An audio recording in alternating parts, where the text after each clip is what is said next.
Samsung Galaxy FE এই ফোনটা কিছুদিন আগে অথবা 10 থেকে 11 দিন আগে বাংলাদেশের মার্কেটে রিলিজ হয়েছে। তো স্যামসাংয়ের একটা নতুন ফোন বা স্যামসাংয়ের প্রথম একটা ফোন যেটা আমাদের চ্যানেলে প্রথম আমি রিভিউ করছি।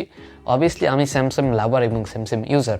তো স্যামসাং যে ফোনগুলো তাদের রিলিজ করে থাকে সব ফোনগুলো কিন্তু অ্যান্ড্রয়েড ইউজারদের কাছে খুবই পছন্দ মুখর একটা ফোন, এবং অ্যান্ড্রয়েড ইউজারকারীরা বেশিরভাগ যারা অ্যান্ড্রয়েডকে পছন্দ করে তারা অবশ্যই স্যামসাং এবং গুগলের ফোনগুলোকে পছন্দ করবে।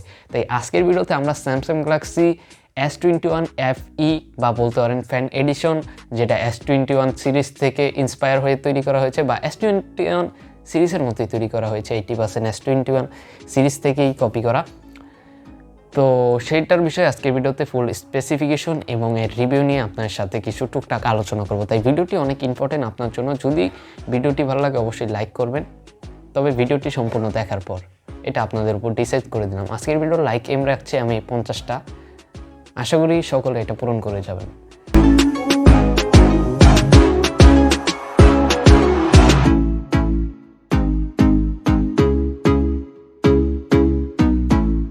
তুমি ফোনটির ডিজাইন এবং বিল্ড কোয়ালিটি নিয়ে কথা বলা যায়।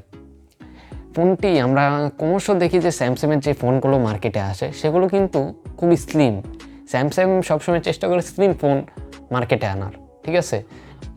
তবে এই ফোনটিও কিন্তু ওই স্যামসাংয়ের আদার্স ফোনের মতোই কিন্তু স্লিম একটা ফোন তারা মার্কেটে আনার চেষ্টা করেছে, খুবই স্লিম এবং পাতলা।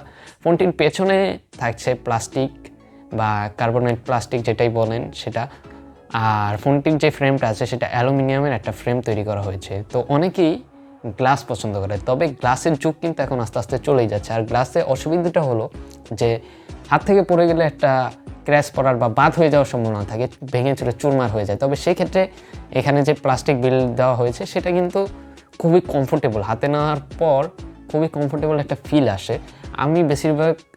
বেসিক্যালি আমি যেটা বলি, আমি নিজেই স্যামসাংয়ের ফোন ইউজ করি, আর স্যামসাংয়ের যে ফোনগুলো থাকে সেগুলো কিন্তু হাতে নিয়ে খুবই কমফোর্টেবল ফিল করা যায়।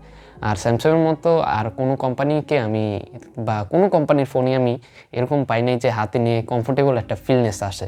তার কারণ হলো আমি নিজেই ইউজার, এই জন্য আমি নিজে এত ভালো করে বলছি। মূলত বিল্ড কোয়ালিটি খুবই নজর দেওয়ার চেষ্টা করেছে বা স্যামসাং খুবই।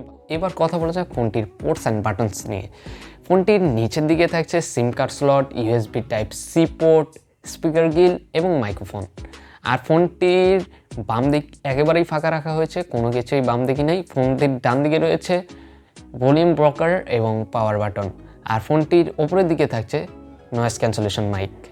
তো এবার ফোনটির বিস্তারিত আলোচনায় আসা যাক।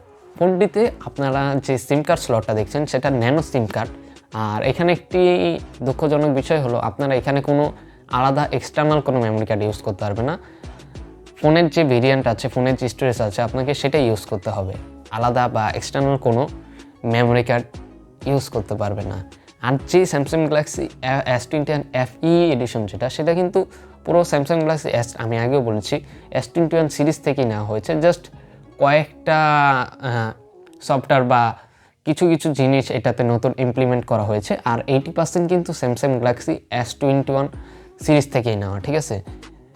তো ওই সিরিজ অথবা দুই সিরিজের ইমপ্লিমেন্ট করা কিছু বিষয় নিয়ে এটাকে তৈরি করা হয়েছে ফ্যান এডিশন, আর কি বলা হয়েছে স্যামসাং গ্যালাক্সি S21 এর ফ্যান এডিশন। এটাই আপনার চিপসেট হিসেবে ব্যবহার করা হয়েছে স্যামসাংয়ের নিজস্ব চিপসেট Exynos 2100, মানে 2100, যেটা আমি বাংলায় বললাম, ঠিক আছে। আর ফোনটির র্যাম হলো 8GB 128GB। এটার আরও ভেরিয়েন্ট আছে, সেটা নিয়ে পরে কথা বলছি। আর ফোনটির স্টোরেজ টাইপ হলো UFS 3.1 এবং র্যাম টাইপ হলো LPDDR5। তো এই ছিল মূলত ফোনটির বিশেষত্ব বা স্পেসিফিকেশন। বাড়তি আরও আছে, পুরো ভিডিওটা দেখুন তাহলেই জানতে পারবেন। এবার ফোনটির ডিসপ্লে নিয়ে কথা বলা যাক। স্যামসাং কিন্তু দুইটা জিনিসের সবচেয়ে বেশি সেরা, কোনো কোম্পানি স্যামসাংয়ের সাথে এই দুইটা জিনিস পায় না। এক হলো ব্যাটারি, দ্বিতীয় হচ্ছে ডিসপ্লে, আর 3 নম্বরে হচ্ছে ক্যামেরা, যেটা আইফোন পারে, তবে আইফোনের কাছাকাছি কিন্তু স্যামসাং থাকার চেষ্টা করে। তো এবার ডিসপ্লে নিয়ে আমরা যদি কথা বলি, স্যামসাংয়ের এই ফোনটাতে 6.4 ইঞ্চি একটা সুপার অ্যামোলেড ডিসপ্লে ব্যবহার করা হয়েছে। আর ডিসপ্লে যে চিন এবং বেজেলসগুলো আছে, হ্যাঁ, এগুলো কিন্তু একদমই ন্যারো, একদমই চিকন। চিনটা বিশেষ করে অনেকই ছোট করে ফেলা হয়েছে আদার্স যে ডিভাইসগুলো আছে সেগুলো থেকে, এবং বেজেলসগুলোও কিন্তু খুবই পাতলা। যেটা আমরা স্যামসাংয়ের আদার্স ফোনে দেখে থাকি, ঠিক আছে। চিন এবং বেজেলস খুবই পাতলা করা ফেলা হয়েছে, বিশেষ করে FE এডিশনটাতে আমি যেটা দেখলাম। তাছাড়াও ফোনটিতে থাকছে 120 হার্জ রিফ্রেশের, যেটা আপনারা গেমিং করতে গেলে বা টাচ স্যাম্পলিং রেট আপনারা খুব ভালোই পাবেন। গেম করতে গেলে, মাল্টিমিডিয়া টাচ স্ক্রিন করতে গেলে খুবই ভালো একটা রেজাল্ট এখান থেকে পেয়ে যাবেন। তাছাড়াও ইনডোর আউটডোরের জন্য খুব ভালো একটা ব্রাইট ডিসপ্লে থাকছে, 1200 নিটসের পিক ব্রাইটনেস। আর স্যামসাংয়ের ডিসপ্লে নিয়ে আমার আর বলার মতো কিছু নেই, মানে একমতে অসাধারণ। কারণ আমি নিজেও আমি কতবার বলবো ভাই আপনাদেরকে, আমি নিজে স্যামসাং ইউজার আর আমি স্যামসাং লাভারও। আর আপনারা যারা স্যামসাংয়ের মোবাইল ইউজ করেন তারা তো জানেনই স্যামসাংয়ের ডিসপ্লে কতটা ব্রাইট এবং ভিভিড কালার, অরিজিনাল কালার দেওয়ার চেষ্টা করে অন্যান্য যে অ্যামোলেড ডিসপ্লে আছে সেগুলো থেকে আমার স্যামসাংয়ের ডিসপ্লেটা খুবই পছন্দ। তাছাড়াও ফোনটিতে থাকছে গরিলা গ্লাস ভিক্টাসের প্রোটেকশন বা গরিলা গ্লাস 6 যেটা বলতে পারেন। এই ছিল মূলত ফোনটির ডিসপ্লে। একটা কথা বলতে ভুলে গেছি, ফোনটির ওপরে মিডলের দিকে একটা পাঞ্চল রয়েছে, সেখানে সেলফি ক্যামেরা ইউজ। ব্যাটারি নিয়ে কথা বলা যাক। এই ফোনটাতে 4500 mAh ব্যাটারি ইউজ করা হয়েছে। আমি বুঝি না একটা জিনিস, যে একদিকে ভালো করলে স্যামসাং কোম্পানি আরেক দিক দিয়ে ডাউন করে দেয়। যেমন পারফরমেন্স ভালো করেছে, প্রসেসর ভালো দিয়েছে, কিন্তু সেক্ষেত্রে ব্যাটারিটা একটু ডাউন করেছে। ভাই এখানে 5000 mAh ব্যাটারি দিলে কিন্তু খুবই দুর্দান্ত হতো, তবে এখানে 4500 mAh ব্যাটারি তারা দিয়ে দিয়েছে, উইচ ইজ কিচ্ছু করার নাই। আর সাথে দিয়েছে 25 ওয়াট ফাস্ট চার্জার, কিন্তু তারা বক্সের ভিতরে কোনো চার্জার দেয় নাই, একটা কেবল দিয়ে দিয়েছে। মানে সব কোম্পানি এবং এখন আইফোনের দিকে যাচ্ছে, চার্জারটা সরিয়ে দিচ্ছে, জাস্ট একটা কেবল ঢুকিয়ে দিয়েছে। মানে এটা আমি স্যামসাং কোম্পানি থেকে কোনো মতে আশা করি নাই। এখন আপনাকে ফোন কিনলে আলাদা করে একটা বাজেট রাখতে হবে চার্জারের জন্য, আরেকটা বাজেট রাখতে হবে ওয়্যারলেস ডিভাইস কেনার জন্য বা হেডফোন কেনার জন্য, যেটা আমরা বাঙালিরা খুবই পছন্দ করি না। যার কারণে দেখা যায় যে অধিকাংশ মানুষ দেখা গেছে স্যামসাংয়ের ফোন কিনতে যায়, দেখা যায় বক্সে চার্জার নেই, তারপরে তারা অন্য কোনো ডিভাইস কিনে ফেলে, ঠিক আছে। তাই কোম্পানির কাছে আমি রিকোয়েস্ট করব যে বক্সে যেন চার্জারটা ইমপ্লিমেন্ট করা হয়।